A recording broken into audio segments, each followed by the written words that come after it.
Yes, I've got you under my skin. I've tried so not to give in. I said to myself, this affair ain't never gonna go too well. But why should I try to resist? Hey, thanks for listening to the podcast. This one is just amazing. I have two Comedy Store regulars on the podcast, two of my favorite comics, Nicole, Aimee, Schreiber, and Jessica Michelle Singleton. Both have their names on the wall at the famous Comedy Store. They're just super fun to be around, and you'll hear ridiculous. We had a good talk. It was good to catch up with those guys and just have a whole ridiculous conversation. We touched on all kinds of fun stuff, and I think you're going to have a good time. So enjoy Jessica Michelle Singleton and Nicole Aimee Schreiber.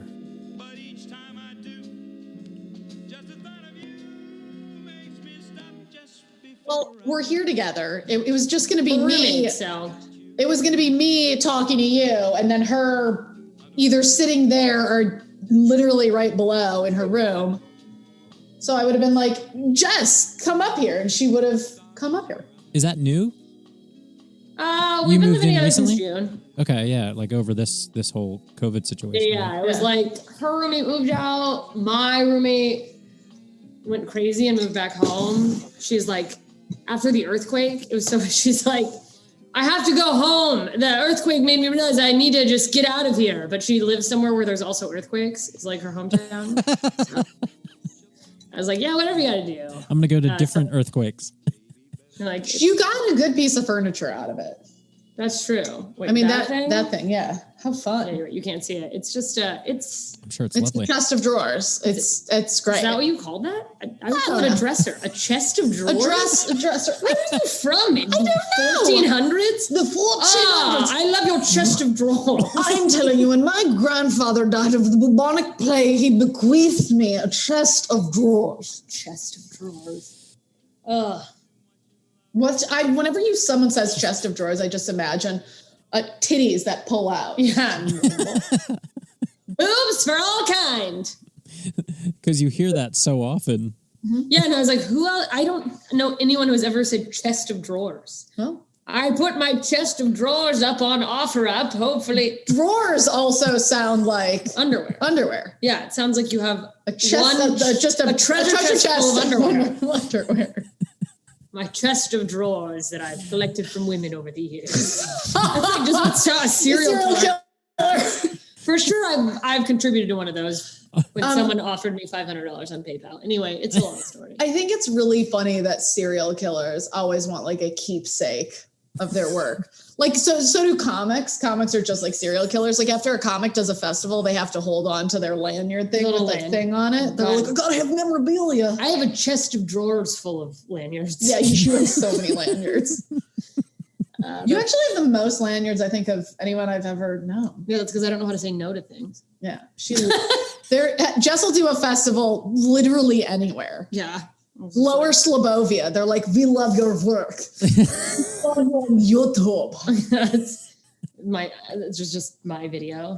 That's their entire YouTube there. It's just like YouTube. I uploaded. It's always funny to see where I'm just gonna keep talking. You're just talking. What? Matt taking over the podcast. Full takeover. Go for it. I always think it's funny to see like where our so Jess and I have a podcast together. If you didn't know that, it's called Two Filthy Nerds. And we talk about like just nerd culture stuff. And specifically right now, we're talking about Harry Potter. So Jess is a Harry Potter expert, loser.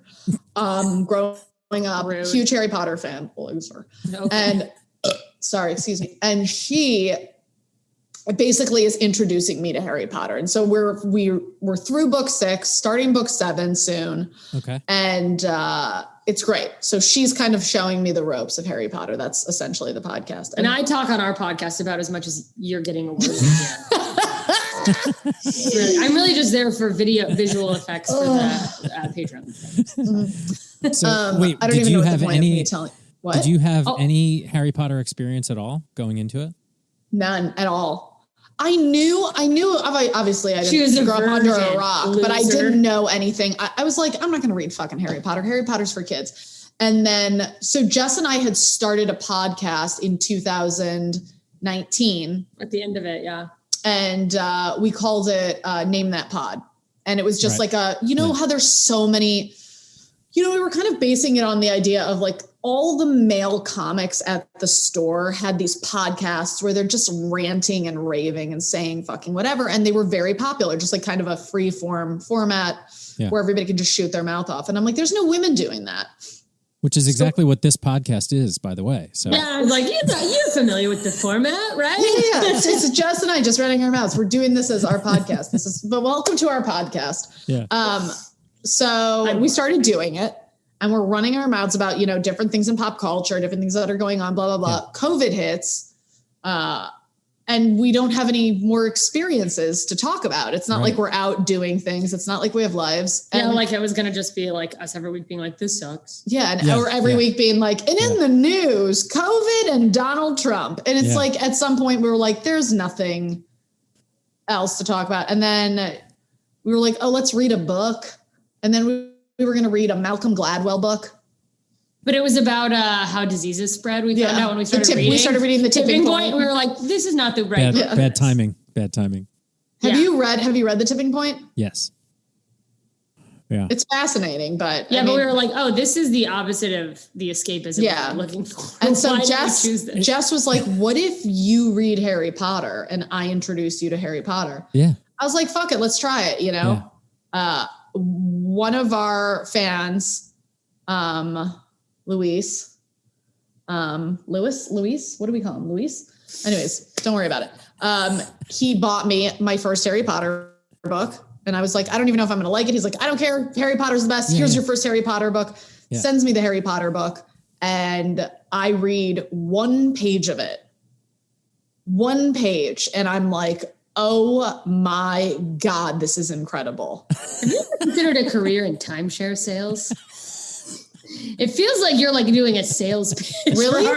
One page. Or for Harry Potter. For real. One page of fucking Harry Potter. Yeah. It's strong. It's really it's a good compelling. One. It's a great. There's a reason I liked it. There's a reason I love it. There's a reason so many people love it. Yeah. Truly couldn't believe it. And then, Jess started taking me down this road of, Harry Potter. Wait until you can go to Harry I Potter. did the house quiz. I found out what house I'm in. We're in the same house. We're both Ravenclaws. Really? I see that. I can see that. What house are you in? I usually it ends on the Harry Potter. Gryffindor. Yeah. But those things are totally random and it's kind of like astrology, right? Is that the idea? Is that the you mean that it's completely accurate and factual? Yes, it is like astrology. Yeah. You have kids, right? Yes, two. How old are they? They are almost 14 and 10. Oh my God. Have they jumped into Harry Potter yet? We mostly started them through the movie route because they were little when the movies were around, and my son really got into it. But he likes the wizard part. Mm-hmm. I don't think he's getting the subtext. And my daughter, I think she'll come to it. I think eventually. It's one of those things I feel like they're classic novels that will cycle around and they'll be around forever. It'll be it's kind of ageless, Yeah. It is very much ageless. Have you seen the movies though, Nicole? What? Have you watched the movies? Yeah. Yeah. So, every time we finish a book, we then watch the movie and compare them. That's cool. And of course, every single time the book is better. Way better. Your kids were deprived by totally. Yeah. My daughter's, I would say my daughter's now starting to get more into reading than she ever has been.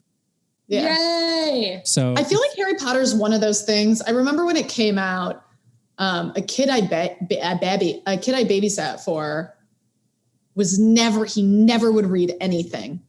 Yeah. I had babysat him over the years. And when he was younger, I would read books to him, had no interest in it. Yeah. Anytime he had to do his homework, his mom was like, can you just get him to read? And, he never read. And then I remember Harry Potter came out and he just started reading. Yeah. And I was like, wow, that is unbelievable that a book got a kid who would never read to start reading. Also, what a like fuck you in the face of every other author that it's like, actually, I love reading. All of your books just suck. Yeah. Yeah. Well, you can't capture my imagination. It really hits a lot of things. Like when you think about it, you're like, it captures like the magic of youth. That's a really interesting age. Like 11 is a really interesting age to catch. You're probably either like, think about like your situation probably either is fine and you're oblivious or it really sucks and you know it. Yeah. Like you're sentient enough a little bit to like be like, I hate what's going on or I love what, you know what I mean? Like you're into shit by then. In my experience, the way kids kind of mature, you know, like around 8 or something, if a kid has a penchant for something, it probably means they're really into it. Like they really genuinely like it. Whereas when they're younger, they like shit. Every day it's something new. They're like fire trucks, dinosaurs. Yeah. Yeah. Yeah. So like, I think Harry Potter hits on so many levels and the characters are interesting enough for all kids. And it's also for like weirdos or kids who feel like they're weird or they're not accepted. You're like, oh, well, that's why this weirdo loved maybe it. I'm a wizard, you know, like, wouldn't it be dope if I was a wizard? Yeah. I feel like that's like the escapism for a lot of kids is like, oh man, maybe there's something else. Yeah. I'm just misunderstood because I'm different and different's okay because different is what Harry Potter was. Maybe I'll be a wizard and then you're not. And then chronic depression sets in. And you kill yourself. You know, or you just keep reading Harry Potter every year. Every month, just cycle through all 7 books.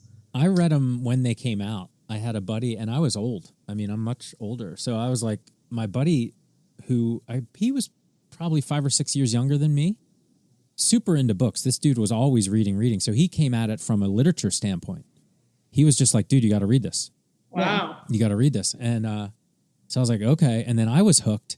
And then I was just like, think about them coming out in real time. You have the luxury of, let's just read them. If you had to wait a year or 2 or 3 between, she was like, she told me she was waiting in line. Yeah. Yeah. Oh yeah. Just for waiting. A book release. Well, when they first came out, I was like the age of Harry Potter when they dropped. Right. So you could follow him. So it just like resonated very heavily.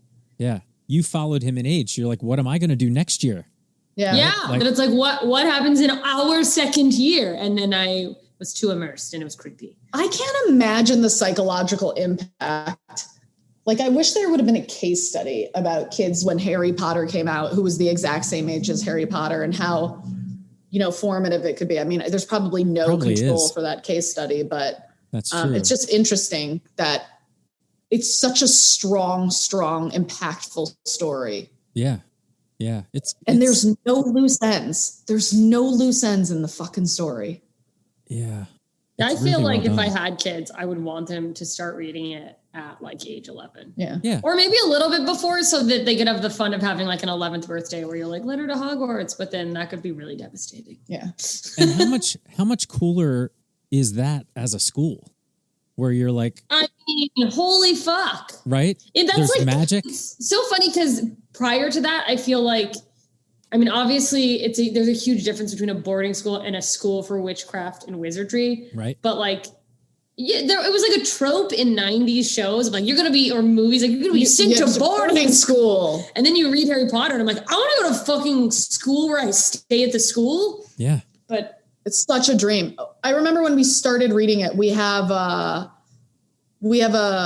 fan who's Irish and he filled us in on some stuff. It's like that structure of going off to school. Yeah. Is very commonplace in the United Kingdom. Yeah. Yeah. And in my mind, I'm reading it and I'm like, oh my God, she came up with this whole system where kids go off to school.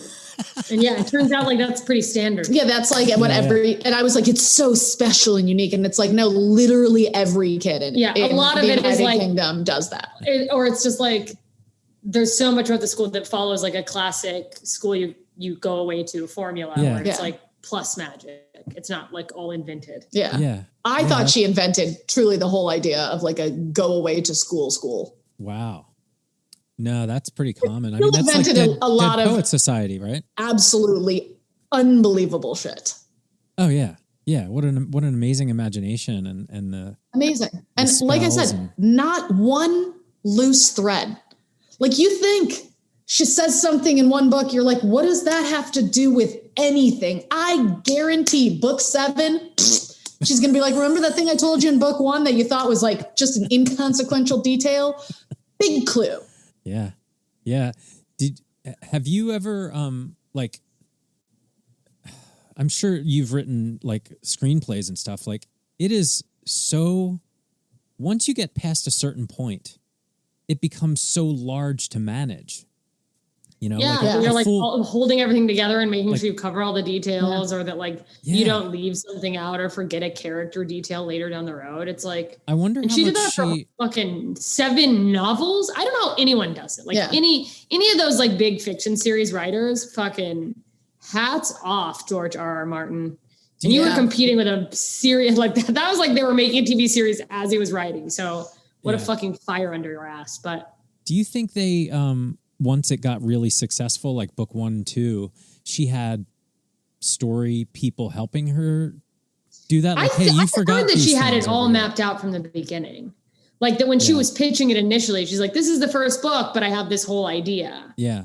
But I don't know, you have to wonder how intricate those outlines are. Yeah. It is amazing. It's an amazing piece of work. And, Star Wars is very similar in that same vein. Like they didn't have the books first though, but like if you think about like what a giant thing they've created of the Marvel universe, cover all their bases. Yeah, dude. There's this new series coming out called Wheel of Time. I'm in already, and it's just something like 16 books. Something crazy. Wow. And a friend of mine is reading the series, and he said that in one book, there are as many characters as there is in all of Game of Thrones. Like there are so many characters. He's like, it is almost impossible to keep track. That's so cool that people can pull that shit off. I love it. Like Game of Thrones was incredible to me, not just because of, do you guys watch Game of Thrones? Yeah. Huge Game of Thrones fan here.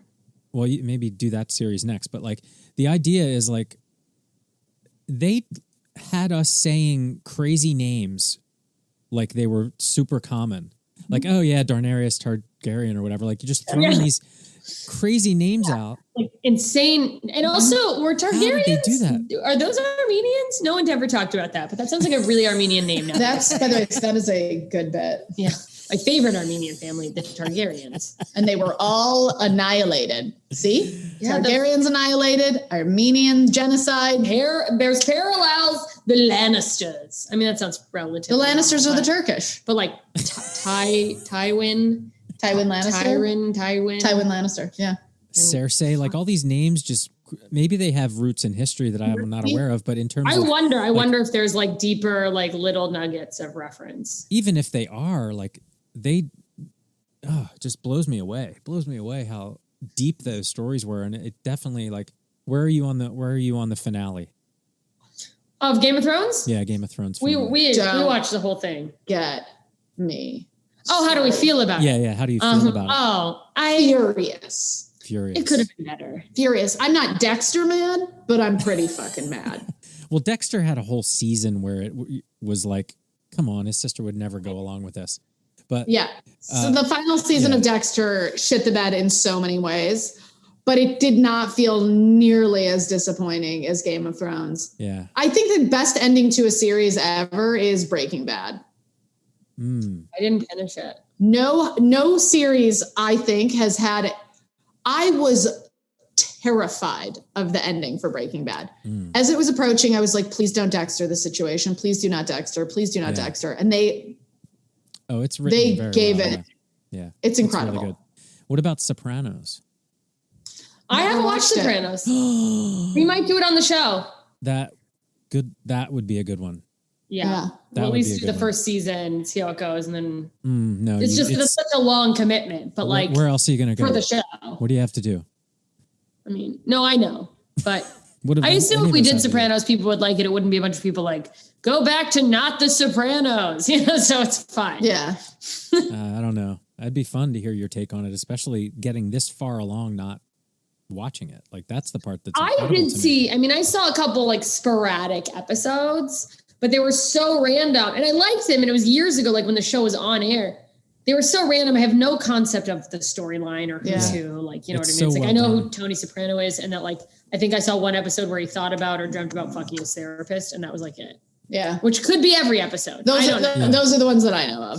That's common thread, but it is very well done, and it has a very amazing, from a cinematography standpoint, ending that is, I think, just like a masterpiece. Like it's really, And I really, can't really wait to good. watch it. When Sopranos was big, I was very, very deep into Oz. Because at that Interesting. point, there was no TV show with full frontal nudity like that.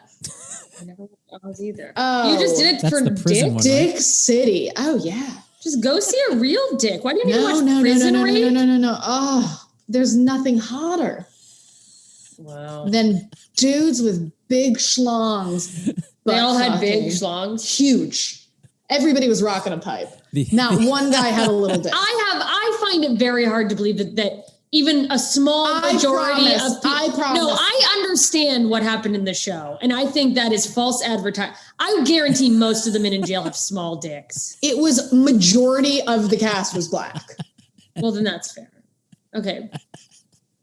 But Could that be white men why- who are criminals, tiny dicks, and they're angry about it. That's what I think. Mm-hmm. That is probably Minorities It who was are a- criminals, disenfranchised, and having to work against the system. Yeah. I watched Oz for the Dick Fest. I also was into 6 Feet Under for a minute. That was a good one. I really like that one. Yeah, I always love how they did the fade to white. Yeah, I that always show. found that. That show, I would probably, if I had like revisiting that, wouldn't be bad. I remember thinking that was very well done, and the music was really good too. Like the soundtrack was always Yeah. Oh, so good. really good. And that was it. Claire, Yeah, Claire. she was a really good character. Like Great. And the There were so crazy many good girlfriend. characters in that. the woman, the dark haired woman that was like the, oh damn, I can't remember her name. Yeah, She I was know who you're very- talking about, She and was I can't. very manic and like, remember she came in like the second season or Yeah. something. Well, that's and where ended we up met getting Michael married. C. Hall. Yeah, right. Yeah. And was to creepy. see him play a gay character in 6 Feet Under, and then when he went to Dexter, such a different character. Yeah, he's he is really a good. phenomenal actor. Really good at his job. Yeah.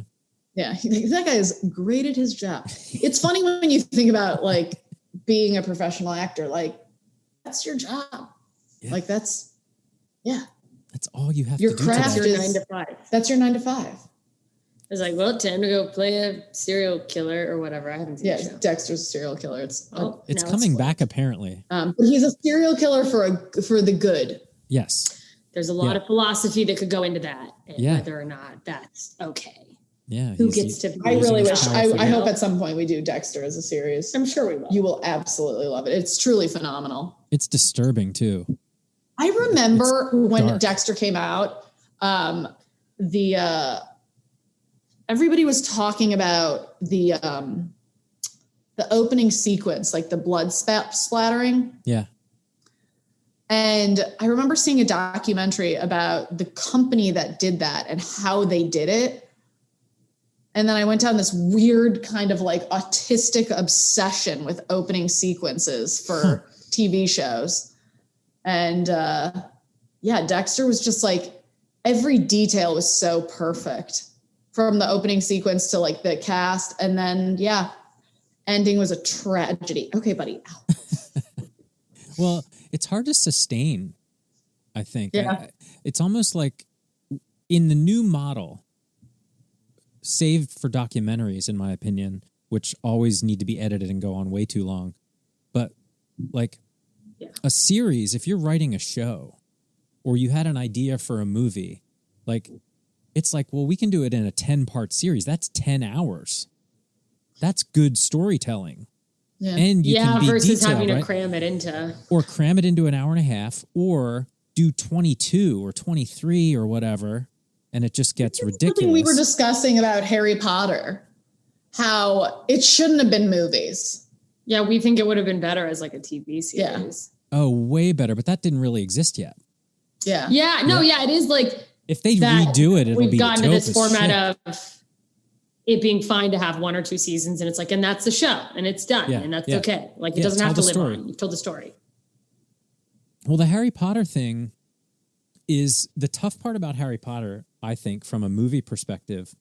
I mean, it was brilliant from a marketing perspective, like brilliant. And wait till COVID is over and you guys can go to Harry Potter World, because I'm so excited. That's actually one of our subscribers on Patreon. That's one of the grand prizes. Yeah, like for every month that they subscribe, they get like an entry into like a big grand prize drawing. Yeah. That's awesome. And we're gonna do Harry Potter World. We're gonna like take someone to Harry Potter World with us. Yeah, I that place is dope. I forget what I was saying though. Whatever. From a marketing perspective. Oh, movies are brilliant. Oh, so it's an 11-year-old kid. It's a bunch of 11-year-old kids. And that is never going to be quite as good, I don't think, unless all the kids are exceptional actors. Yeah. Yeah, like because it's like, a little who hokey. is that series targeting, you know? Because it's like, yeah. When I think of middle school age kids, I think of shows like Lizzie McGuire and Harry Potter would have had to be like a little bit more serious. You couldn't make it good for you. True. You can't turn them into Deadpool, you know, like you can't go dark like Tolkien really, because who's going to go watch that? And the other thing now that I figure has got to change is if and when we can go back to movie theaters, for Christ's sake, like it's going to take a lot to convince people to go to a movie theater for a good long time. Yeah. Mm-hmm. Right. So it seems like, man, if you're plotting to make a motion picture, good luck right now. Yeah. Anyway, for a little while, you know, like, but series, if you can figure out how to shoot something, like it's doable. I gotta be honest, the whole system that they have set up now where, you know, movies are being released on streaming platforms, I don't think that's ever going to totally go away. Yeah, but I don't understand how they're making their money. Oh, it's a bloodbath compared to what it used to be. I mean, I think what we're going to start seeing is a lot more blatant, what are those things called? Product placements. Yeah. Like you already see a lot of them, like at the opening of, I think the last maybe Marvel movie I watched, it was like close-up shots of the Lexus logo and stuff. Yeah. But like, that to me is the only thing that makes sense, is that corporations are like sneaking their commercials. Yeah. And that's how they'll get a majority of their funding, because you could be right. They're not making money on those releases. Well, I mean, the whole thing's kind of jacked anyway, you know, because they're charging far too little for a stream of the movie if you compare it to what you would pay going to get a ticket. And they've even, I think it was Warner Brothers with HBO Max, or one of the big things said, we're just putting our stuff on there, like no extra charging. Yeah, and that's kind of gave a finger to every other fucking studio, like fuck you. Yeah, because I mean, if you have guaranteed revenue because you have subscribers. So you know year after year, for the most part, unless you really fuck up, you're going to make X billion dollars a year, so your budget can be fixed. Whereas like, because you're constantly paying that, it's a little fee, but you're constantly paying it versus once every few months going to the movie. And it's probably a year contract with a penalty to cancel kind of stuff. You know what I mean? Like, so, and as long as we're getting what we want out of the bargain, nobody's bitching. Like, you don't hear people talking about the streaming services yet, like as being evil, like cable companies. You're just like, but it'll get to that. Oh yeah. Well, I'm annoyed that they keep moving shit. So if you like something, until like it gets bought out by another like Netflix or HBO or whatever. All the licensing deals change. So like, for example, The Office just moved off Netflix and now it's on Peacock. So it's like, well, my daughter loves The Office and now she's like, Dad, can I get like, and then there's another show that did something like that. You go to watch them and you moving from Prime to like Netflix or something.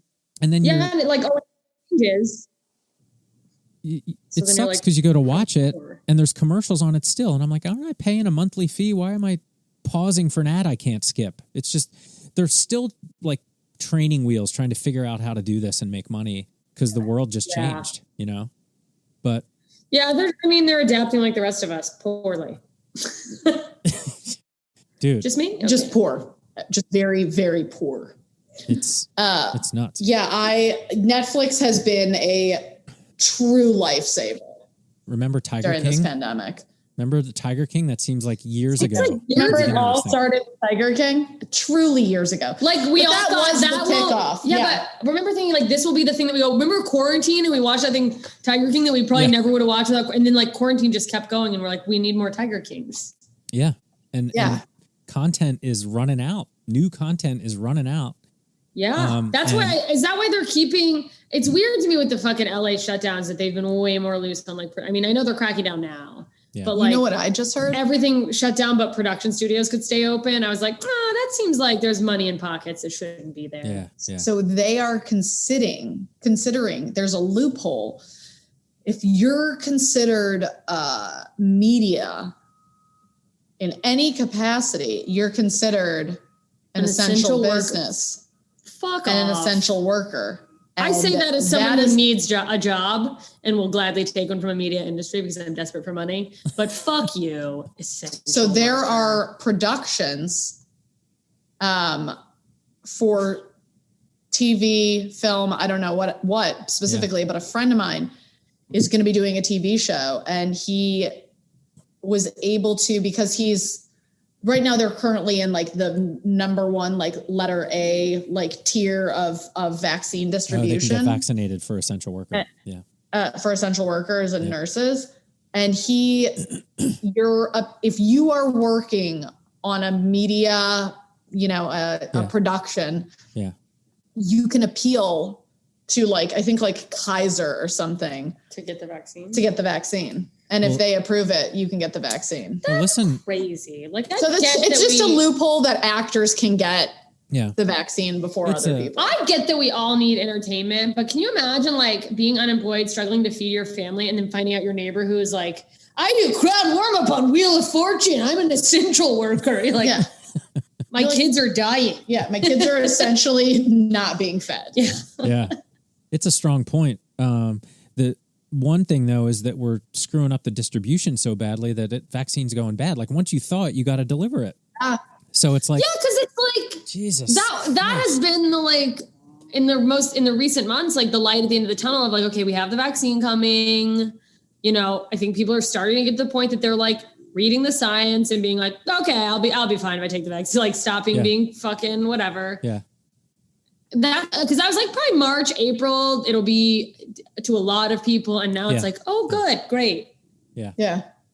There's no end in sight. It'll be summer, late summer. I was reading about the Pfizer vaccine that it has to be kept at an extremely, extremely, extremely low temperature. Minus 70 or minus 90, I think. Yeah, something insane. 90? Yeah, something insane.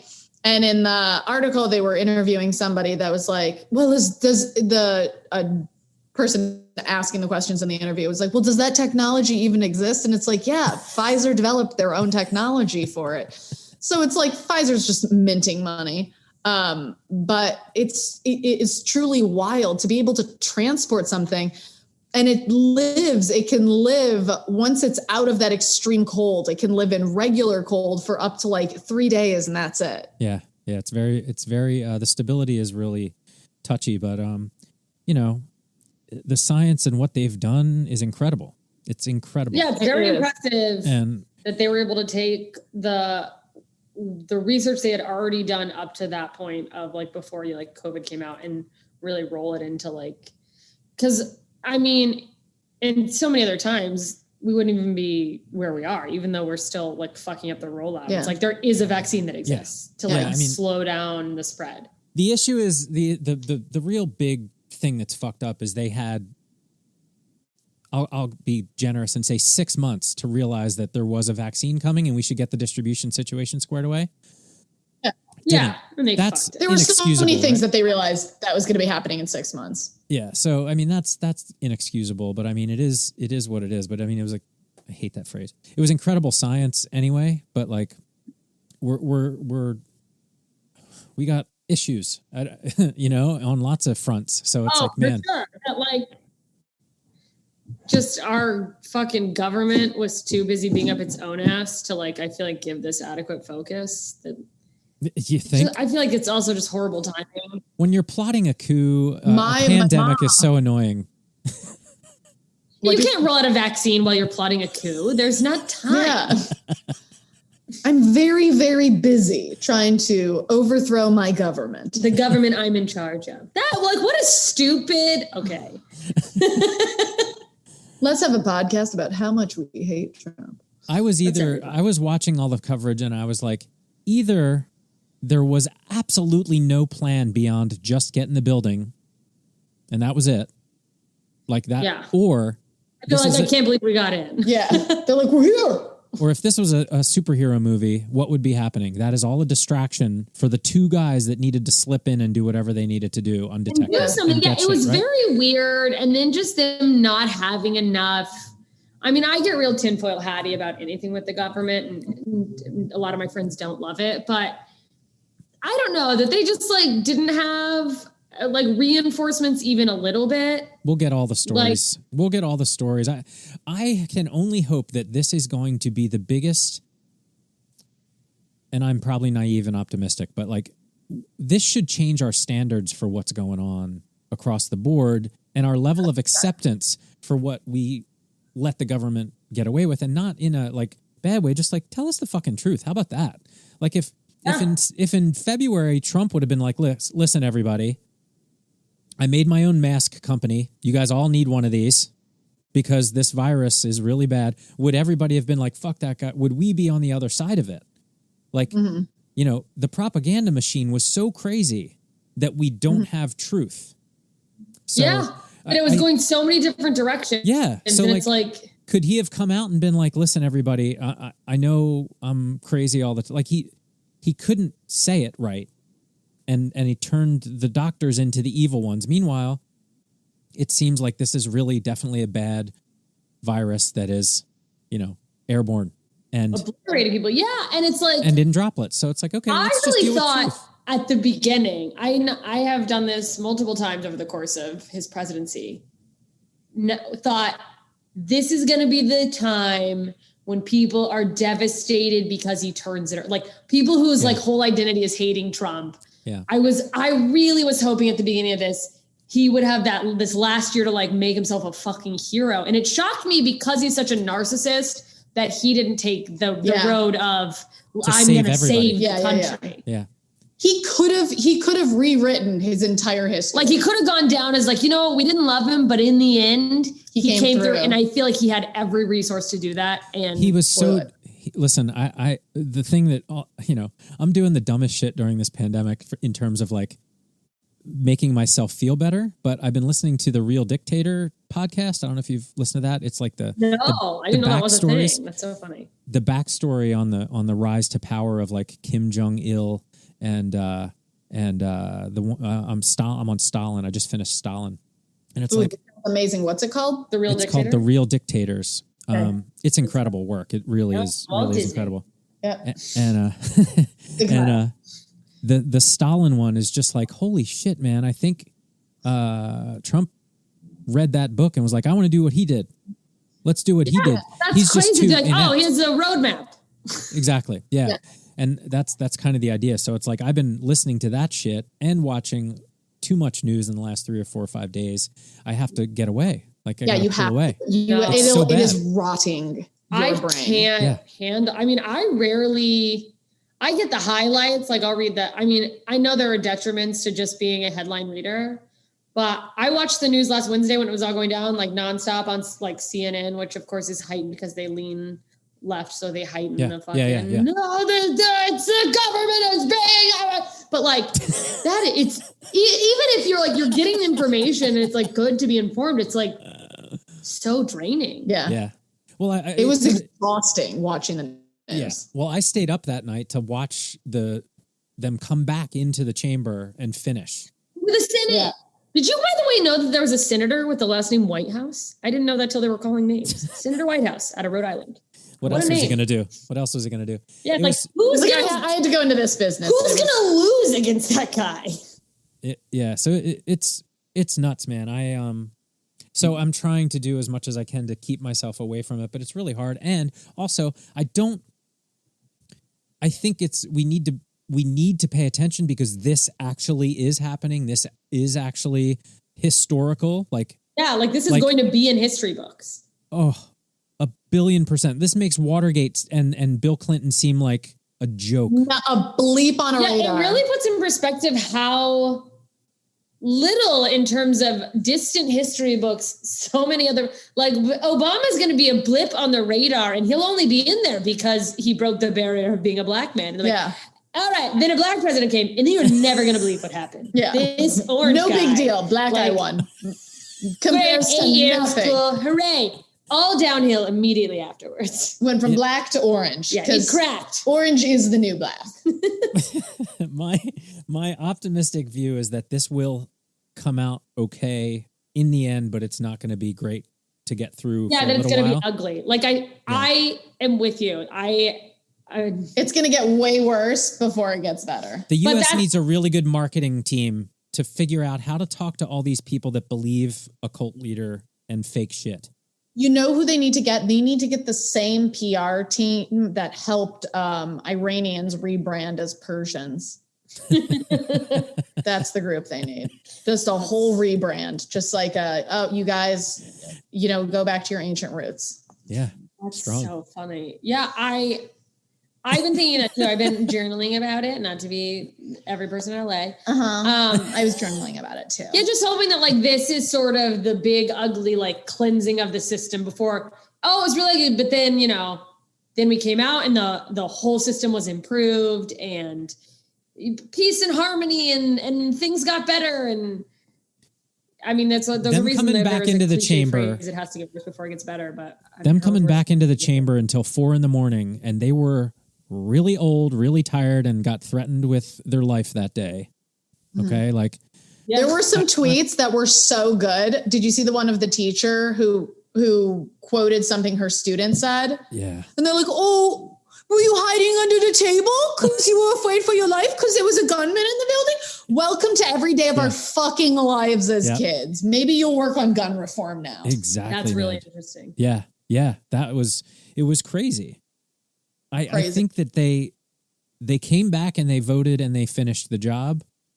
I don't have any more necessarily respect for them as individuals, especially the ones that were still going to deny the vote at the those 7 people that you were like, oh, fuck you. Oh, fuck you after all this. Pandering to your shit fuck. Oh, and 140 constituents. And 140 in the House. It was like, really, dude, you're still going to go with this. There was almost a fight, like a legit fight.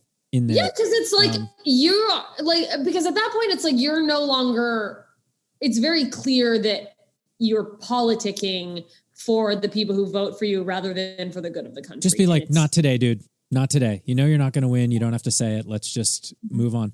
And that restored my faith in democracy and the Constitution, not the people currently executing it, if that makes sense. Like, but you're like, okay, the system is still there. Yeah. There is.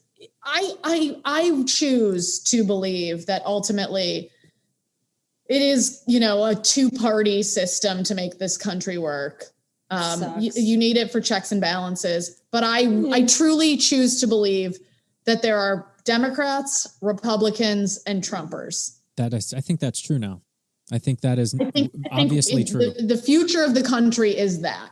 But I don't think there's a lot of people who are. The Republican Party has officially splintered. Can we reform the Trump Party? That is the question. Can the Trump Party come to the light? Is that even possible? What will it take? They can't even spell light. But somewhere... that's like... Come to the light. Miller Lite, I'll be there. Our only hope is that because they're anti-mask, they'll die out before the next election. Yeah, I hope so. And they're anti-vax and anti-mask, and they just fucking die. Survival of the fittest. Darwinism right? at its absolute mwah.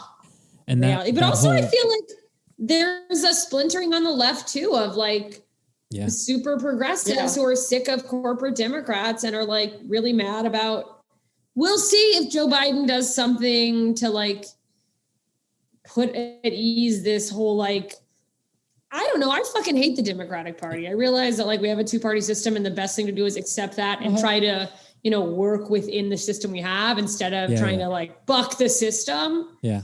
I mean, the system needs some bucking. But like it could use some bucking. And I think this is the buck it needed. That's what I'm saying. I hope this is what it needed to correct. Because they go, we have to start actually listening to people. And making sure so avoid that and speaking to the people who are going to be vulnerable to a fucking lunatic. Nobody should have been able to believe that, for example, the pandemic wasn't real. Like nobody should be able to believe that the Capitol wasn't attacked. No, there should absolutely have been no world that no one was coming in and checking in. That we have this fucking, maybe they'll do something to change the rules of the president, but like that, because there's this thing with the military where like, and if anyone listening to this is military, God bless you. Thank you so much for your service. But there's this ranking system where he is, the fucking head of the commander in chief.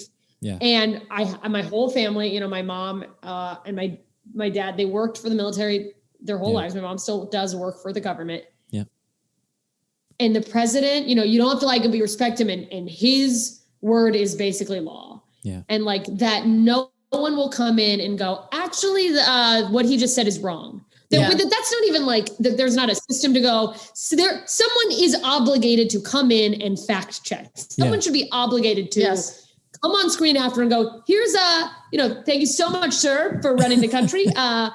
Here is actually some fact corrections that we are just receiving. Whatever issuing corrections.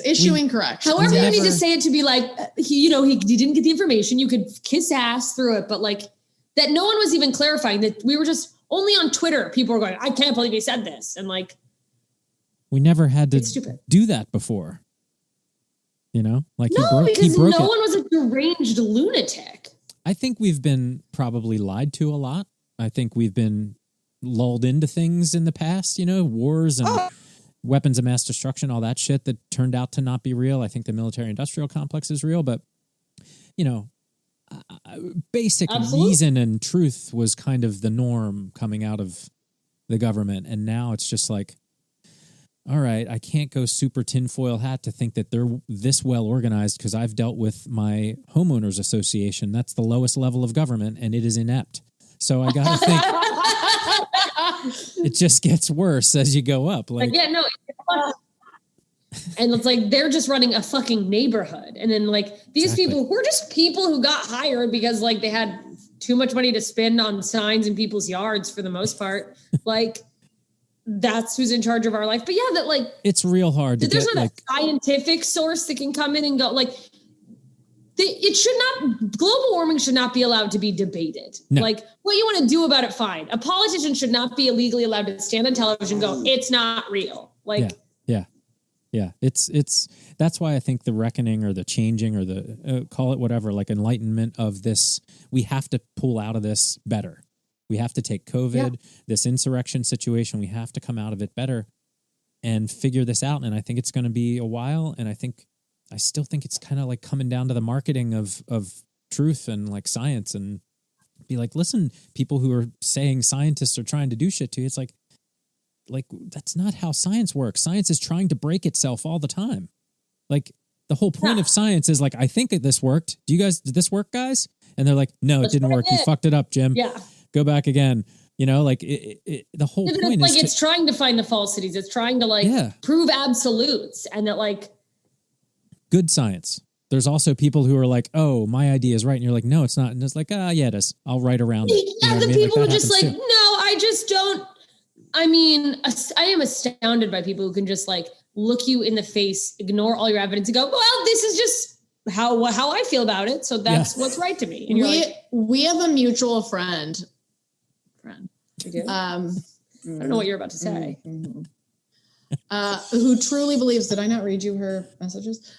There's a girl we both know who was telling me I may or may not know anything about all of the people that were seen storming the castle were actors hired by Nancy Pelosi's son-in-law. We have a friend that said that? That makes sense.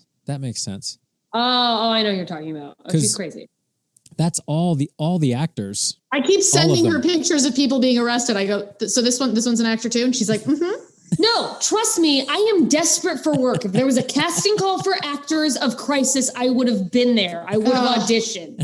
You would have nailed it too. If there's one thing I can do, it's act that a Crisis. Mm-hmm. Yeah. You'd be great for the top of a dog pile. Yeah. Are you kidding? Like, get her in there. I could have just been the thing they threw through the window to break like it. Fling her body over the, just catapult her anywhere she goes. Contact. I can tell everyone with certainty I am so desperate for money in a heartbeat. If that were a thing, I would be there. And then I'd go, yeah, you know what? You got to do what you got to do to pay those bills. I know that for a fact. I would have seen the casting call. I am on deep internet. She just applied to be a forest ranger. Yeah. That's things where she are going is right really now. bad. So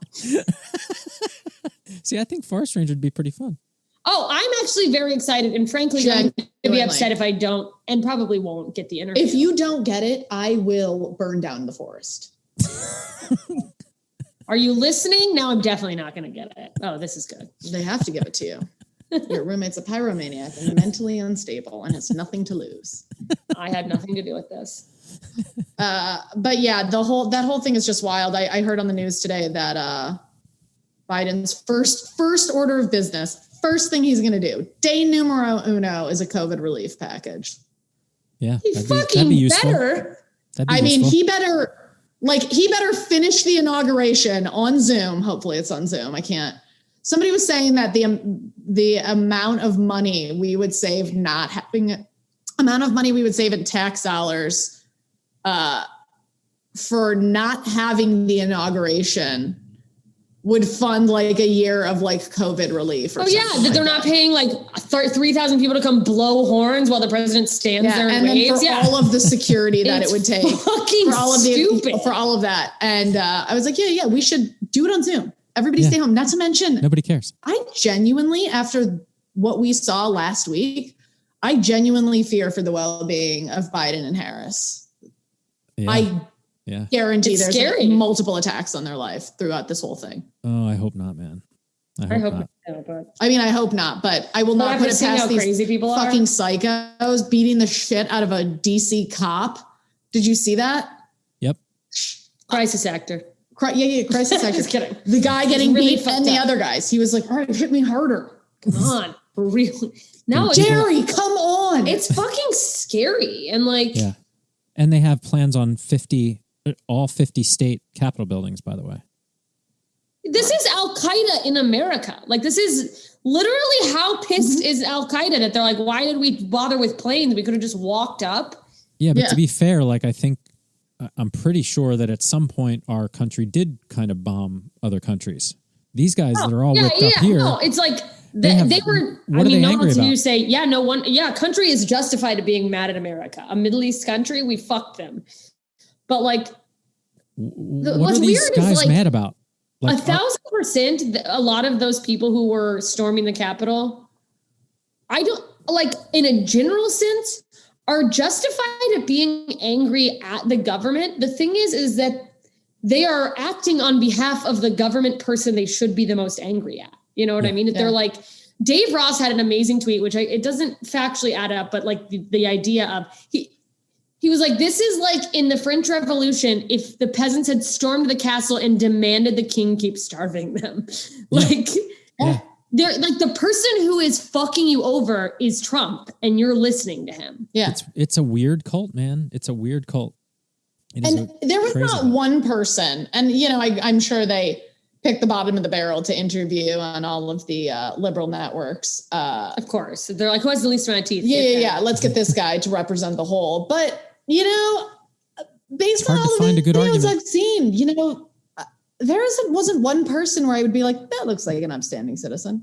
That looks like a person who has it together. By the way, if you have the time to just willy-nilly roll out to DC in the middle of the day and you don't care about your future so much so that you're willing to go up to a cameraman, show your face, and admit what you did, these are not people who are smart in any way, shape, or form. Taking pictures of themselves like, yeah, we'll be fine. Trump will save us. It's like, you just invaded the Capitol, brother. Yeah, it's also like, he's talking about, you're like a pawn, by the way. Is that like, he did like, it's to me, and no one no one wants to hear you go, it's sad. They're like, fuck you. They're hateful. Of course, these are like bad people doing this. But to me, it's sad that they're like, they are so dumb. Yeah.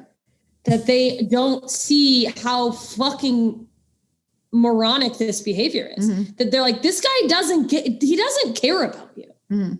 It's like when people it's not at all. This is so dismissive of what happened in the Capitol to go. It's like if you talk shit about Taylor Swift on Twitter and people come for you, like they're like, fuck you, you should die. How and dare it's like, you? Yeah. Taylor Swift like doesn't care Yeah. that you're like mad. On her all these social media platforms going away. Part of the time I start thinking like, yeah, turn them off. Yeah. Gone. Bye. We didn't have them 10 years ago. Better the world would be. Oh God. Do you know the mental health, the quality of mental health each person has would go through the roof if we had no social media. Every single psychiatrist and psychologist and mental health worker should be thanking social media companies every single day for their booming business. Yeah. I mean, it's true. They are single-handedly keeping every shrink in business. I was just like, dude, this is not the First Amendment. Twitter can turn you off. You're the president. You could go on TV. All the airwaves. Private company and people are like, the First Amendment. It's like, why don't you? Yeah, you're fighting, by the way, for a capitalist system. And Twitter exists in that system. There was a great tweet where a guy said, businesses have the right to refuse the gay bakery. Yeah, the gay bakery. The gay bakery. Like, this is the same thing. The people that you defended telling gay people that they're just not going to serve them. Yeah. Twitter is the bakery, and Trump is the gay. And you are the gay people. Goodbye. But see, this is the thing. Like the basic tenets of science can't get them across. The basic tenets of the First Amendment can't get them across. Like it's like, how are we going to communicate this? This is why Japan uses cartoons for everything. Like and it's like I'm a big proponent of like. Unfortunately, you have to try to meet people where they're at if you actually want change. And so many people are like, I shouldn't have to explain this and that, and you should know. And it's like, yeah, no, they should. But like somewhere along the way, American education, surprise, failed these people. Yeah. And now they truly believe this. So I don't know what other solution besides, I don't know what the solution is, but like just expecting them to figure it out isn't working. I think it's interesting if you look at a map, if you look at a voting map of the country, in any red state, in any county where there is a university, even if it's in the South, that county is always blue. Yep. Every single university town is blue. There's a reason. The conspiracy. You just proved the conspiracy, Nicole. Because the smartest people, the biggest minds, the most educated. You mean the lizard people? Would never. Did you say lizard people? Yeah, you mean the lizard people all center around universities. Exactly. Yeah. Well, yeah, that always shocks me that like, it seems like people don't even stop to go, well, if all of these people who went to this accredited university think this, maybe it's worth not saying that like, maybe I'm wrong, but going, maybe it's worth exploring their ideas. Instead, they just go, the education system's a scam. I mean, I don't know what they say, but like, I feel like that's pretty. That they're not even smart enough to go, oh, maybe it's worth looking at this other point of view because maybe I won't fully flip my views, but maybe there's a nugget of understanding. Yeah. It's talking, man. It's crazy. It is like there has to be dialogue and conversation, and it's just screaming at each other and ramping it up and reality shows and shit. And it's just, it's disgusting. So this is really nice to laugh with you guys.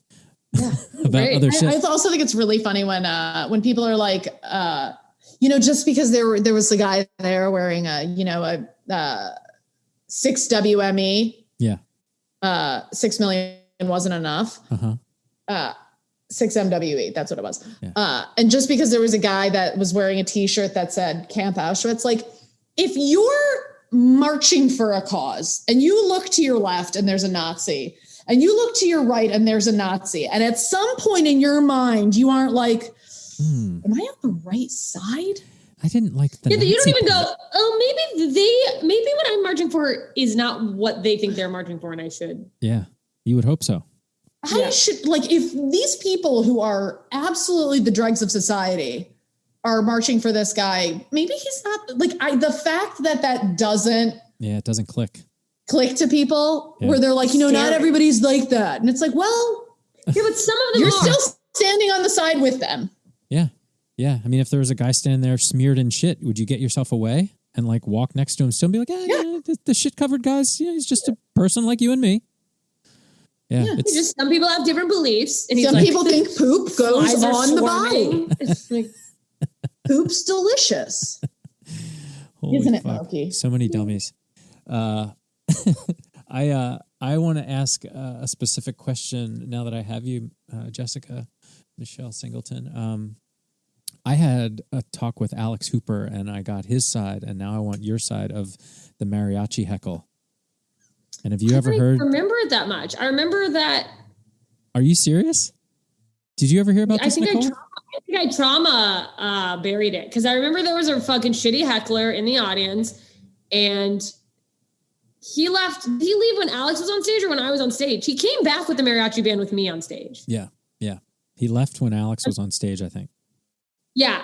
So Alex basically like shut this man down. He was a fucking annoying ass heckler. Where was this? At what's that bar? Comedy the Ahoy, bar, Sports the Harbor. show he ran in Marina Del Rey. Sports Harbor. Oh yeah. Comedy Ahoy. Yeah. This man leaves like, oh fuck you, whatever. I'm up after Alex, and the man comes back with a full mariachi band. Like he found a mariachi band and paid them to come back and just start playing dedication. Which I was like, I'm not even the one who yelled got at you. Into it with you. But I also just gave up. I was like, no, you win. I'm not going to go back and forth with the mariachi band. And I don't know if other comedians would call me a coward. I just was like, touche, sir. Yeah, you win. That is a move. No one saw that coming. It was incredible. His set was ripping too. And then I was excited to like follow that energy. And then I was like, all right, I'm fucking. You were about 10 minutes in when it started and they came in that corner door, and instead of processing around the bar, you're like, well, because crazy shit would happen there all the time. But they came in and went in front of you and got like almost on stage. And you were like, well, I guess I'm done. And then they literally got on the stage. I just gave up. By the way, I love that these guys, such a pacifist. These guys are like, well, he paid us. We need to commit to the bit. Yeah. I mean, how did he pitch it to them? Was he like, listen, I want you making your way to that stage. I want you to push through. How much money did like your Trump supporters at the Capitol? It was. I wonder how much he paid them. He probably woke up and he's like, where did my money go? And he blew it all on a mariachi band. But just to have a mariachi band handy at 10 p.m. There's not like a Mexican restaurant right next door. They're actually standing building. Casablanca is pretty close.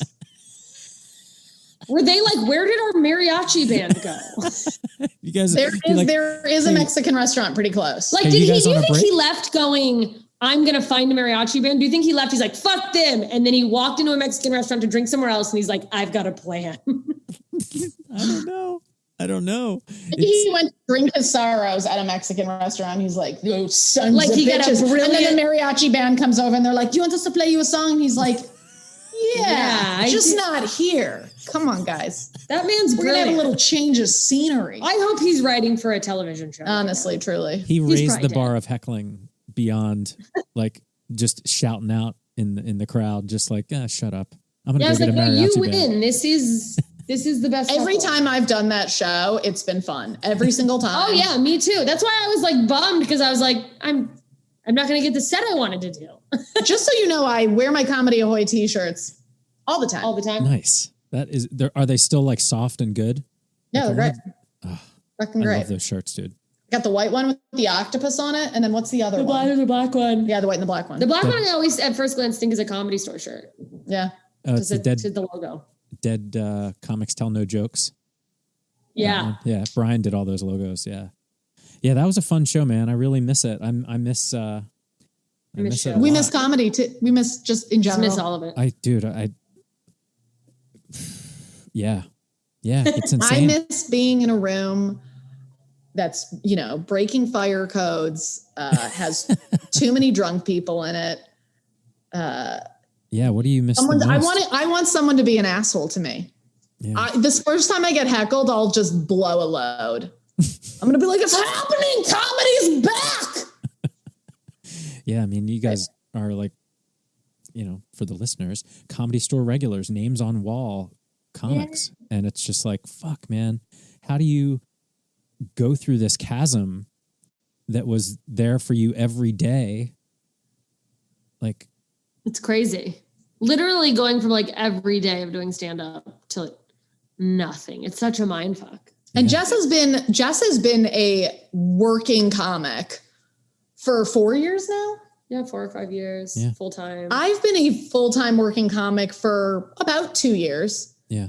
And it is fucking me up that I'm like, oh shoot, I've gone back to, doing random jobs here and there. I've gone back to, doing personal organizing. Obviously I can't go back to being a waitress. That's not an option. Yeah. But it's like, that's after doing it for 2 years. Just as like, I have been touring and making money as a comic. And now I have to go back to what?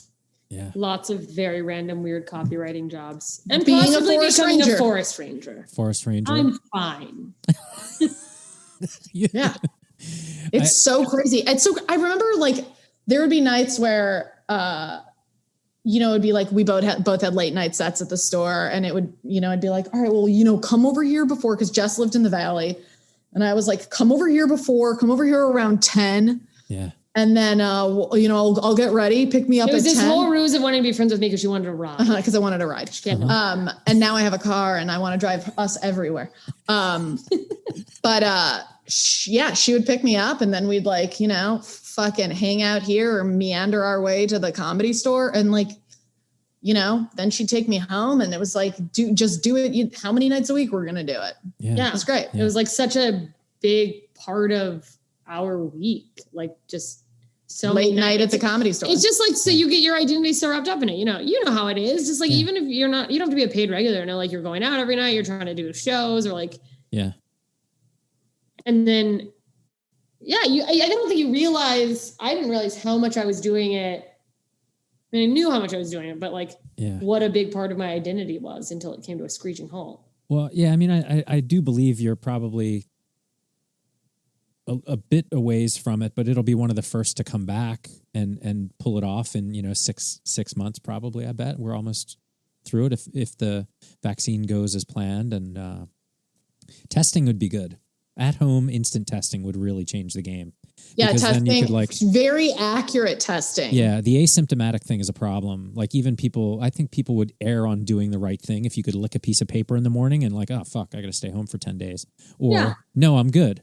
Like, you walk into the Comedy Store and you lick a strip and you're like, yeah, go ahead in. Like, at one point I was getting tested like every other week. Yeah. And I got tested, just one of my random tests, because I felt like it was the responsible thing to do. And I ended up having COVID. And then the day, so I got it tested on a Saturday, found out on Sunday.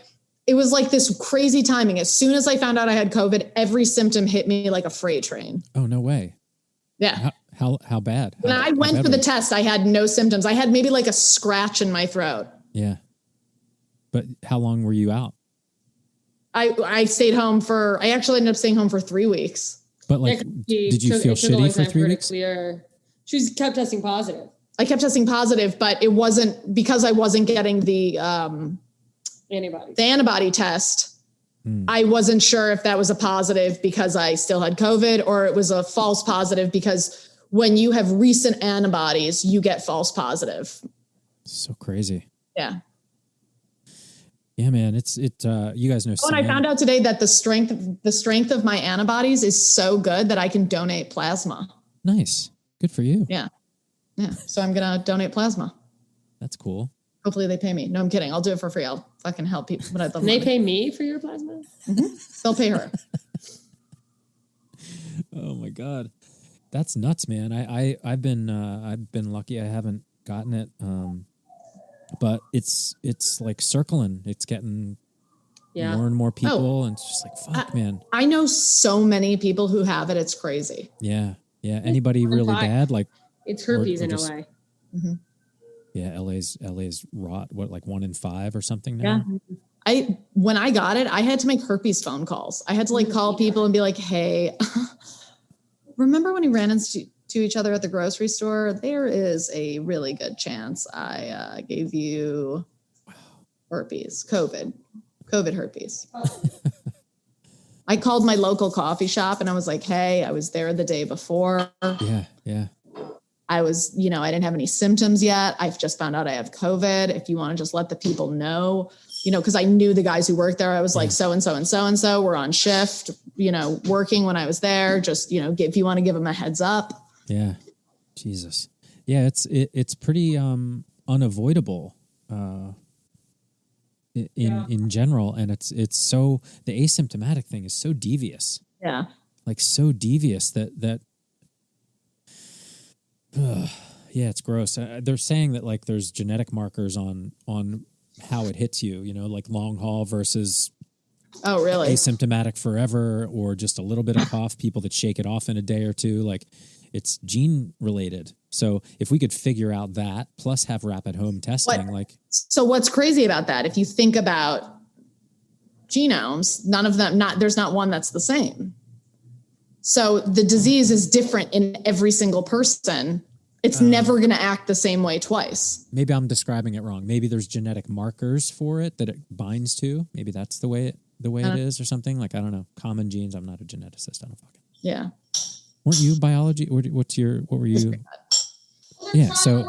Hey, I just told him about before you let her make you think, I'm too far away. Before you let her make you think that she's some sort of expert, she loves to say she's pre-med. Her degree's in art history. So it's like you took a couple chemistry classes, decided it wasn't a couple? Yeah, another pre-med route. I took a couple chemistry classes. How many chemistry classes did you take? I took 3 chemistry classes. You took one more than I took one biology. One biology. I took 2 physics. I took 2 physics labs. I took calculus. What other pre-meds did I take? The point is, she's not a geneticist. And I know that they are doing stuff. By the way, you're on 23andMe. You should take some of the surveys.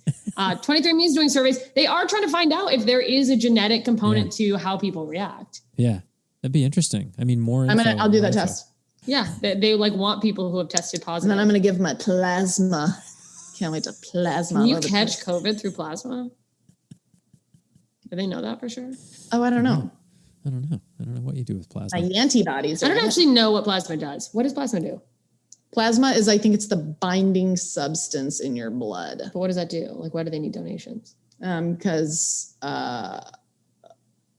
they can infuse plasma into other people. But that's one of the treatments they have.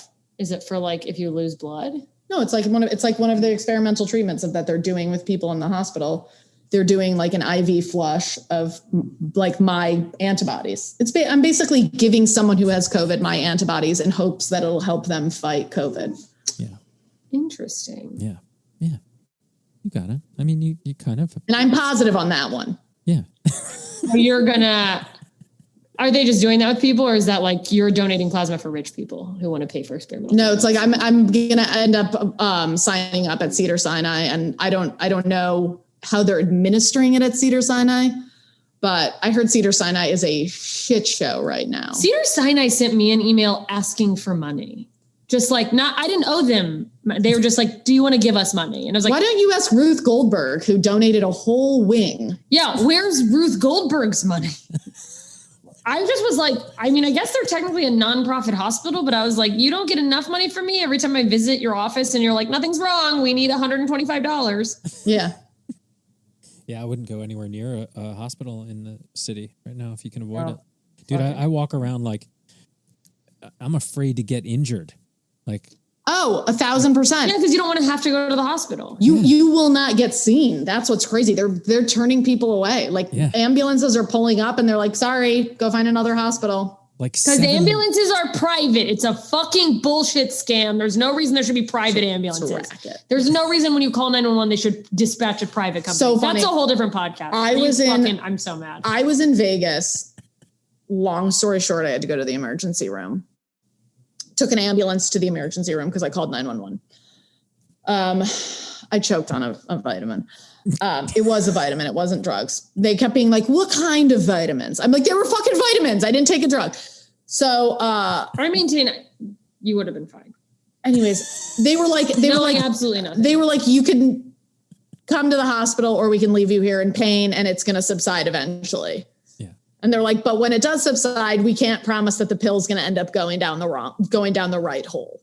Right. So they're like, and I was like, what would you do? And they're like, we cannot advise you. I'm like, but if I was your child? And they're like, you're not our child. Just You're not a child at all. You're a grown woman, ma'am. Go home. And I was like, let me call my friends. And they're like, just so you know, we've had this situation a million times and not one friend has said, don't go to the hospital. No one wants your death on their hands. And I was like, that's a really good point. So then I went to the hospital. When it came time for insurance settling up everything, the claim for the ambulance got there before the hospital did. And they wouldn't cover the ambulance because they didn't know where it was going. Huh. And I was like, I'm sorry. What would I take an ambulance for? What are you using it as like a taxi? You can just call ambulances and be like, hey, I need a lift. Probably. I'm like, they're like, well, we don't have any billing. We don't have any billing of an emergency room visit. I'm like, well, then maybe it hasn't gotten there yet. I don't know what to tell you. But I promise you, I didn't just go for a joyride in an ambulance in Vegas. In retrospect, do you feel like you made the right choice going to the hospital? Yeah, I do. Absolutely. What did they do at the hospital? They put me on a painkiller and a muscle relaxer for my throat, which I didn't have. So it was trapped somewhere? It was stuck in my esophagus. And what happened? Here's what happens when you choke. All of the muscles in your throat go into a spasm and won't unlock. But you were able to communicate? I mean, barely. You were able to be like, what do you think I should do? I'm going to call 5 other people. I could still talk. Oh, no, they were in the hotel room. I called 911 and they came to my hotel room. I could still talk. The amount of pain, the pill was lodged like sideways? This in my esophagus. Oh. And they were like, there's a chance if you lay down and the pill pops out and you're whatever you're doing, there is no guarantee that it will go down where it's supposed to go. And that's when I was like, okay, well, I don't want to fucking actually choke to death on this pill. Okay. Once it unlodges itself. Right. So did they have to go in and get it?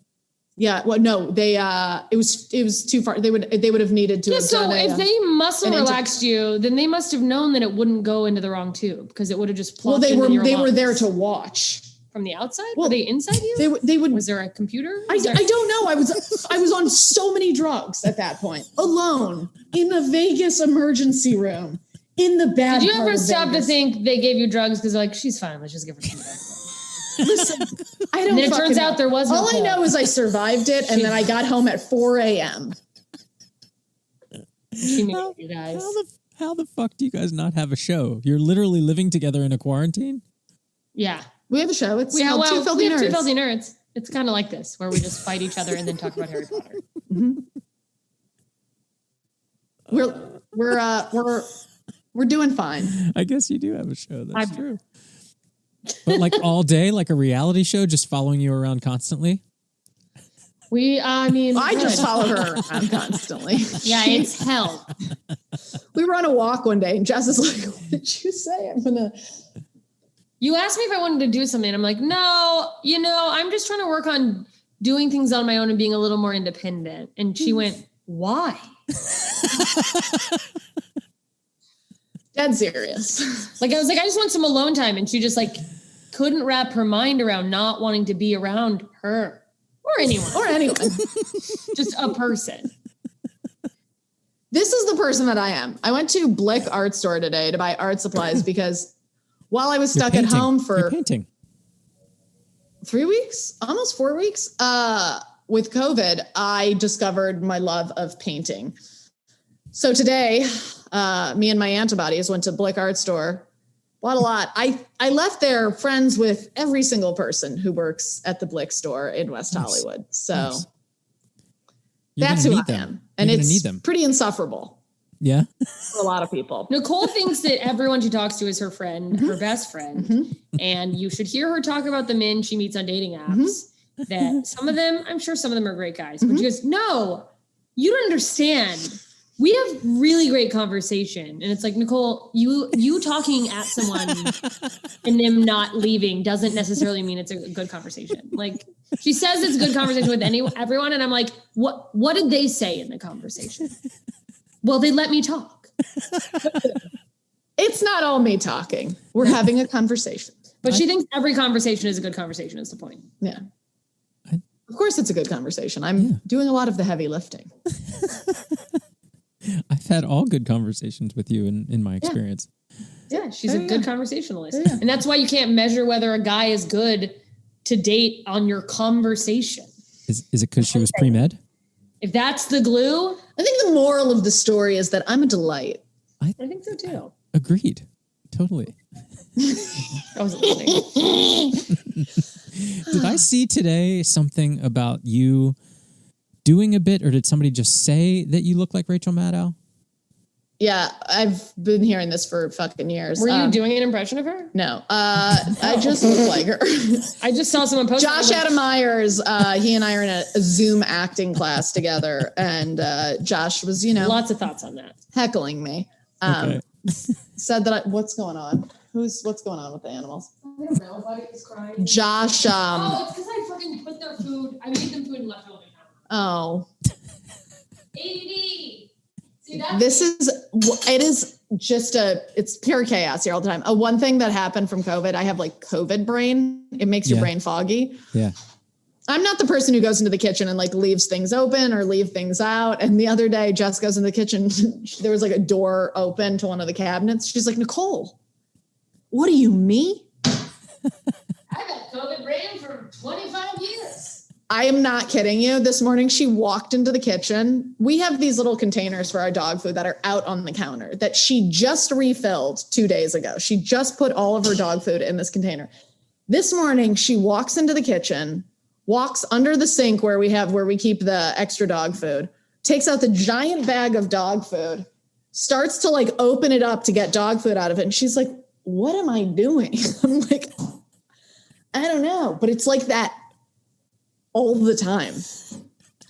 She'll leave things out. I'll just follow her around putting them away. It's a nightmare for both of us. Listen, here's the thing. I do not care. Genuinely, hand to God, doesn't bother me. I realize that my OCD is at a level that is not normal for people. And I would never impose my craziness on someone else. Do you feel pressure do you feel like I am actually putting pressure on you to do things? I cannot answer that question adequately because my trauma brain makes me think there's always pressure when there's usually none. Okay, so the pressure I apply is probably all internal of me thinking that it will bother you. Truly, truly, truly, it does not bother me. I have no problem. Am I recognizing that she didn't do it? And I'm like, oh, I need to do it. If I had to live with her for years, maybe that would be the case. I would bother me. Really worried because the plan was 6 months and now I'm still here because fucking COVID is different and I am not moving yet. And She'll move afraid eventually. You're going to kill me. I'm not going to kill you. It's a source I'm just going to keep stress. following you around and doing things. It's fine. I truly do not mind. It's a slippery slope. Now you have COVID brain. How long till you're like, she left the cabinet open again. You start getting angry about things that you actually did, but you think I did them. It's not good. Just keep painting. Yeah. I'm so into painting. You're good too. I saw a couple of things you did. I just spent $220. That's with the sale. I just overdrafted a $5 therapist fee. Oh my God. That's my painting. The woman goes, she goes, are you a teacher or a student? And I go, I teach stand-up comedy. And she goes, you do? And you just lied? You just said that? The woman looks at one of the other salespeople and they're like, just give it to her. And she's like, okay. Oh, for a discount? So I get a teacher's discount at Blick. All you have to do is say you're a teacher. If they go, where do you have ID? You just go, no, I'm a teacher. They're like, are you a teacher? I'm like, I teach stand-up comedy. I mean, somebody who reads my jokes, you're welcome. Learn. Yeah. It's a good structure I got there. A good misdirect. You got a discount? Yeah. Oh, and they had a major sale. I've bought so many art supplies every time a tour ends, it's like some sort of weird manic avoidance of the depression that hits after a long tour is like, I'll start painting. I don't ever start painting. I buy the supplies, maybe paint one canvas black. And then I'm like, I feel better. There's something wrong with me. That I know she does that. I know she has an insane amount of art supplies for someone who has painted 4 times. Yeah, well, you're welcome. And I'm taking advantage of them. But today I went and got a lot of my own shit. And I am if you weren't taking advantage of them, you should have been. What a fool. Since I have painted 1, 2, 3, 4, 5, 6, 7, 8, 9, 10, 10 or 11 pieces. Nice. Are these Can't stop, won't stop. Are these for sale? Are you gallerying this shit? Not for sale. They're not for sale, but and if she's not going to sell them, I will. Because this girl needs money. Just start selling your paintings. You're like, I did. Where'd my paintings go? I put them away in the closet. But I'm developing a technique. I've really come into my own. Well, wow, you're congratulations. already as a pretentious as every artist. Mm-hmm. Yep. I was pre-med too. Yeah. You have her on again. She'll be wearing a beret and smoking along. Yeah. She'll be like, well, I'll have a pipette. And a French accent. Whoa, and I'll just only speak in broken French. As this seasoned, I don't know anything about paint. Artista. Yeah, she's an artiste. The acrylic. Gesso, yeah. Gesso. That's a term I wish I didn't know. A gesso. It's a jizz, but it's gesso. It's a jizz. Isn't it just paint that you put on the canvas before the paint? It's a primer, yeah. But all of them are gessoed. They're pre-gessoed? I bought primed canvases. So you don't buy gesso. I didn't buy gesso. This is real inside paint. What is that? I've got black gesso and white gesso. And I'm going to black gesso one of these. You gotta be turn it into gesso kidding me. You gesso nice. Did you ever see I gotta just out. I'm Jewish.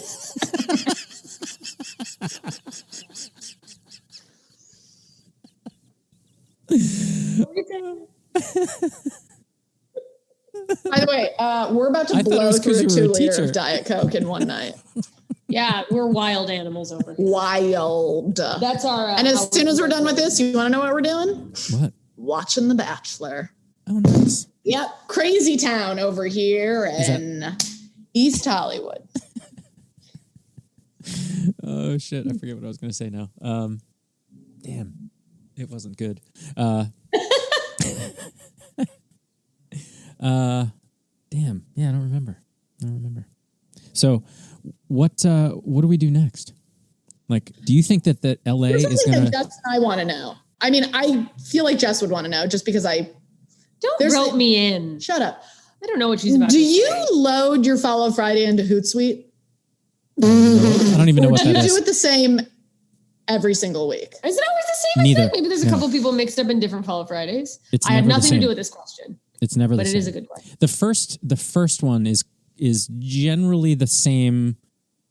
I would say the first 3 comics and the last comics have been the same for a long time, which is Jen Murphy, Blake Wexler, Lauren O'Brien, and Adam Cousins is always last because he bitched about the order 2 years ago. He's like, why the fuck am I 10th on the list? He's the one always making jokes about you still doing it. Yeah. And one day you're going to leave him out and he's going to know. He's going to lose his shit. He won't even know it's Friday. I love that the running joke is no one knows what day of the week it is, and you're the saving grace of quarantine because otherwise no one would have any idea when Friday is. I love that you're so organized that you think that's a joke. I go, every time someone goes, oh, it's Friday, and then I see the Friday, Follow Friday, and I see the tweet, and I'm like, I really didn't. I really didn't know. Thank God. You're the only thing keeping me afloat. Mm-hmm. My birth control and you. Otherwise, I would have no idea what day. I'm not on birth control. I'm really holding on by a thread over here. She's barren too. Yeah, it's very sad. All the amount of men have been. You're trying to. Don't you ruin my bit? Don't do my bit on a podcast and butcher it. What are you, Amy Schumer? Just do her bit. Just do your bit. No, I'm not going to do my. The amount of men who've carelessly blown loads into her. Never a pregnancy scare. It's just, that's the bit, is that I'm probably infertile. Thank God. People are still having This kids in this. This is how long I've known Jess that I know her bits. She does. All of her bits. And She's more comfortable doing my bits than I am at this point. I love her bits. Yeah, she's good. I love her bits. There is something I deeply miss about watching Jessica Michelle lose her mind at 1 a.m. on the Comedy Store original stage, just screaming into the microphone in front of just a room full of drunk Australians. Were you ever there the night that this was one night where Holtzman was in the main room? And we could hear Holtzman yelling. And I was in the OR and I was on stage and I started yelling at him. Mm-hmm. He couldn't hear me. He was like, I don't know if you've ever seen Brian Holtzman, but he fucking yells and goes nuts. And screams the whole time. And you would hear him through the wall because there's just like a small crowd because it's late at night. And I just stopped my set and started screaming at him. I was like, God damn it, Holtzman! I miss that club so much. What do you think it's going to be like now? Because there's a significant exit to Texas. I actually can't even talk about this. It makes me so sad. It's so sad. I mean, I don't know. Rogan went to Texas. Hinchcliffe, I think, would come back immediately if the club opened. Like, he would be on a flight the day it was reopening. But, like, Theo's in Nashville. I heard Tom Segura is going somewhere. I don't know if that's true. Chris D'Elia is canceled. Yeah. By the way, I saw that he's scheduled a date in April. You did? Where? I don't know. I can't remember. Go get him. Somewhere. Internet. Somewhere around LA. Get him. Outside of LA, but close. Yeah, I don't know. I wonder. I feel like it's going to come back. It will bounce back. I think it's going to come back hard, but different, because I think people are going to be so hungry for live entertainment that it's still. I think it'll be okay to not have it all the big names. It just makes room for other makes room for other. Yeah, it's still going to be Slayers. I mean, every night, every lineup. That's what I love about the store is like, you can go in and like on any given night, you are going to see people that like objectively are stars, but like if you hang around, you'll see people that you've never heard of who crush. Yeah. And like, in my opinion, as someone, I spent years just going there and in the back of the room before I was one of the comedians on stage. It's that idea of like, why don't I know that person? Like, why doesn't everyone in the whole world know who Jamar Neighbors is? It shocks me. Yeah. It's interesting. I don't know. Like I think about it all the time. Like, I have other things here and family here, and I can't move. My daughter's going to high school, all that kind of stuff. Like, we get it. You're happy. Get it. You have a Tesla. Go on. It's like I like it here. I want to stay here, but it's stupid to stay here from a financial perspective. California is a shit fire right now. I mean, it's really stupid financially to stay here. Like, I think, do you guys know Bronson Jones? He posted a thing today about this woman who moved to Mexico, and it's like $1,000 a month to live completely. Live like a freaking king. A king. Yeah, that's the thing is like we're paying, it's not like the middle of Mexico or anything. It's like beachfront, like beach, Mexico, like the pretty part that you visit of Mexico. Yeah. It's like, what the fuck are we doing? I mean, for sure, if it wasn't for, I think at this point, if it wasn't for my boyfriend, because like in June, my roommate left, and like if I had been single, for sure, I have no idea where I would have gone, but I would have gone off the handle and been like, I'm moving to an island. Like I would have been like, there's no commitment. There's nothing for me to be committed to here. And but you have Moki. You couldn't have gone to an island. Fuck you. I would sneak her into the island. But I like dogs the idea. Are allowed on islands. No, they're not. Yes, they are. You have to quarantine them for an extended period of time. Yeah, so I would be doing this on an island. You don't quarantine with your animal. They quarantine separate stays. From you. Yeah. That's not true. That is true. I think it's true. Hawaii even too. Okay. What are you, a doctor of travel? I was pre-med. They won't they don't let you quarantine with your animal. No. They weren't. If you take your dog, like my cousins took their dog to Hawaii, the dog had to quarantine for like 2 months without them. 2 months? Yes. No, your cousins abandoned their dog in Hawaii. Well, they eventually got their dog. 2 months was without them for a while. It 2 was weeks crazy. max. No, it was more than 2 weeks. Why would it be more than 2 weeks? I don't make the fucking rules. I just quote them. Yeah, well, this dog is a seizure dog, so I need it. If anyone's listening, government. Some airline just banned emotional support dogs. All of them did. Motherfuckers. Oh, did they? All of them? Yeah, I think Delta and American. I don't Delta know. I probably wouldn't have gone to an island, but I would have gone somewhere weird, like somewhere that under no other circumstances would it make sense for me to live there. But like in California, I mean, I understand people with families. I understand like I'm staying because I have a boyfriend who I love who doesn't want to go anywhere else and has, a few things moving here, I guess. But it's one thing to be struggling and get to do the thing that brings you joy every night. Yeah. But to be struggling with no end in sight for nothing, what are we, we're idiots. What are we doing here? Why are any of us still here? You're 15 or 20 minutes, give or take, from the beach, no matter where you are, kind of. That's why I never go to the beach. No. I go to the beach. I've gone to the beach more this year, which twice. I went twice. Yeah. And then the whole time I'm like, am I supposed to be here? Am I going to get in trouble for being at the beach? I think it's good for your brain.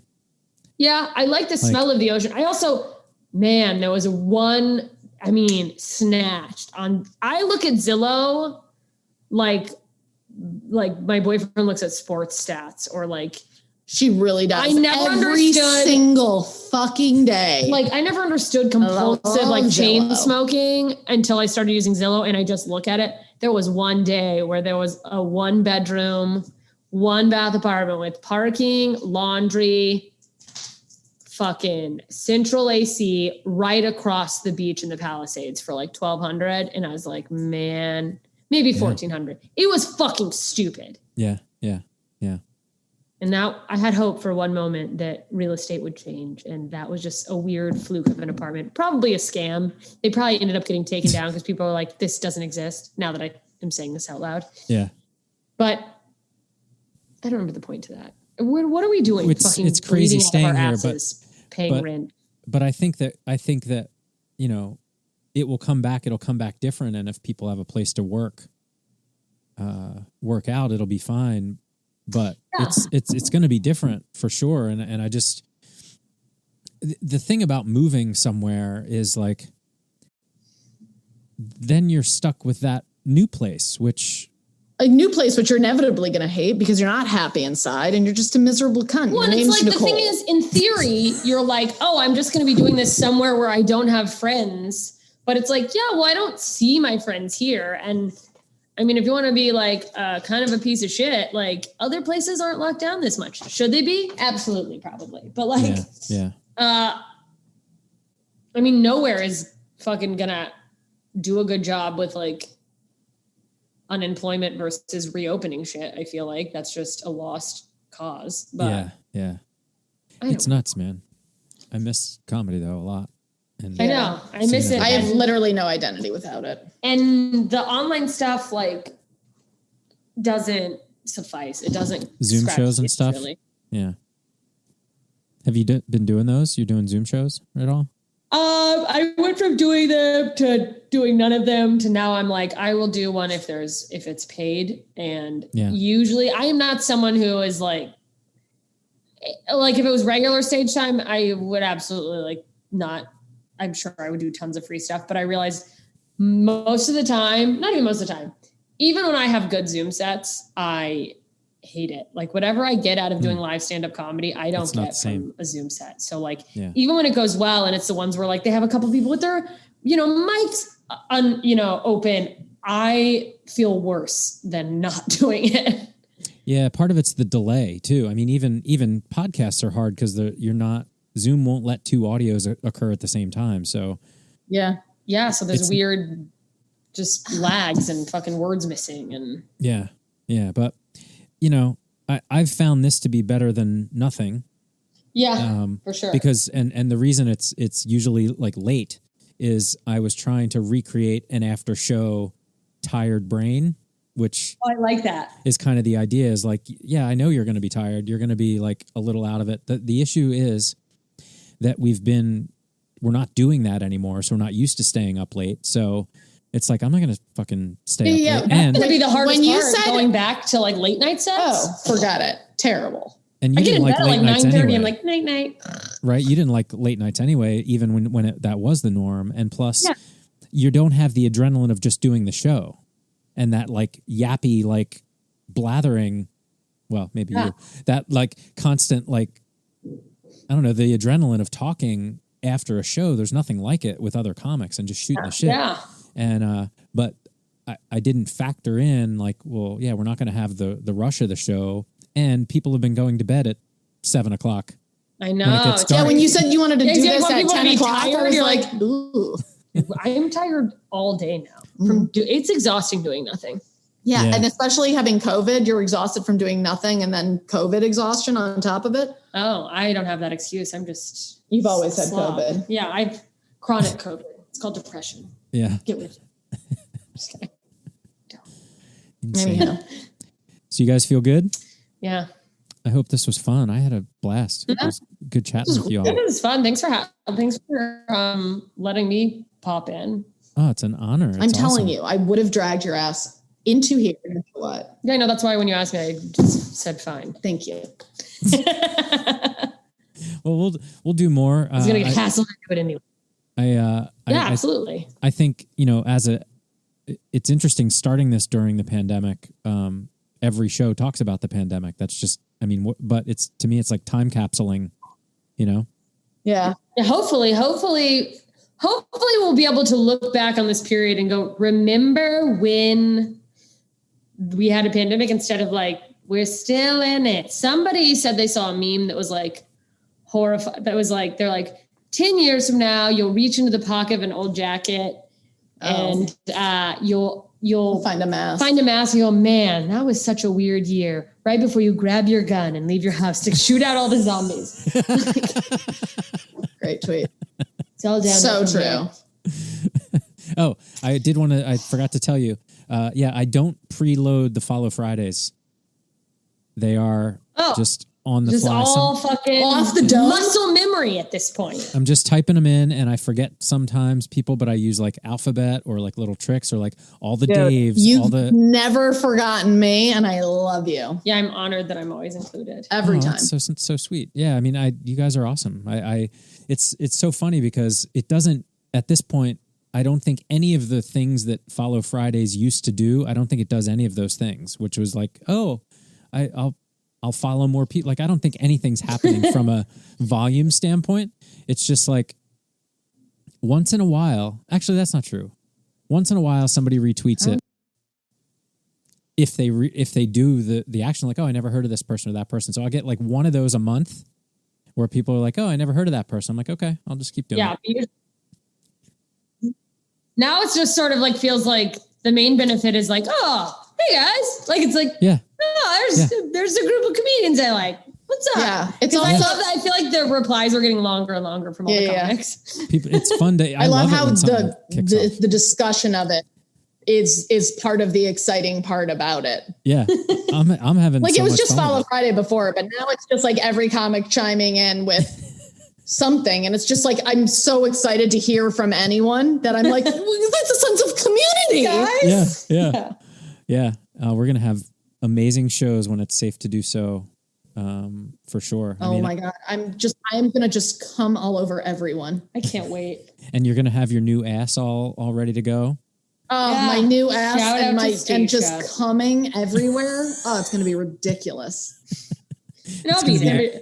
The Every roaring 20s. hug, I'm gonna blow a new load. I'll be there with the same flat ass I've always had. Her flat ass blowing loads too. Her and I just so That's excited. Diarrhea. Hugs. I'm gonna have diarrhea and blow loads. I'm blowing all kinds of loads. All holes, systems go. Vomiting too. I'm gonna vomit on people, cum on people, pee on people, shit on people. I don't my endorse fucking this. period. It's just gonna be a bloodbath. Literally, you're gonna be bathing in my fucking period blood. And I'll also probably be there. Okay. I feel like this is a good way to end. I think it's the perfect way to end. Bye. Goodbye forever. If Jess and I don't die in a murder-suicide situation, So it I'm does gonna be bother you that I fucking leave the pissed. cups out. I knew it. So deep in my heart. You guys are awesome. Thank you so much for doing this. Thanks for having us. Jinx, buy each other a Diet Coke 2 liter. Yes, I've got you Oh, look, I am. We need more. We need refills. under my skin. I've tried so not to give in. I said to myself, this affair ain't never gonna go too well. But why should I try to resist when, baby, I know too well that I've got you under my skin. I'd sacrifice anything come what might for the sake of having you near, in spite of a warning voice that rings in the nights, repeats and repeats in my ear. Don't you know, little fool, you ain't never gonna win. Use your mentality, wake up to reality.